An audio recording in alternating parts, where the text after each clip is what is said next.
என்ன எதிர்பார்க்குறீங்க? இப்போ அந்த பால் வந்து என் தலையில் அடிக்கணும் அதானே? அந்த சீன்லாம் இங்க இல்ல, வாங்க.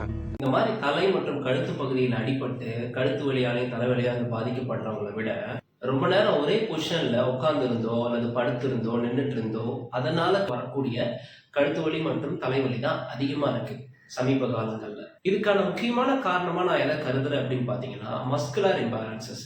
உதாரணத்துக்கு நான் ரொம்ப நேரம் இப்படி உட்கார்ந்து இருக்கேன்னு வச்சுக்கோங்க, என்னுடைய முன்னாடி இருக்க தசைகள் வந்து பாத்தீங்கன்னா டைட்டன் ஆயிரும், பின்பகுதியில் இருக்கக்கூடிய தசைகள் வந்து லென்த்தன் ஆயிரும். ஸோ இதனால ஒரு மிகப்பெரிய மஸ்குலர் இம்பேலன்ஸ் என்னோட முன்பகுதிக்கும் பின்பகுதிக்கும் வருது.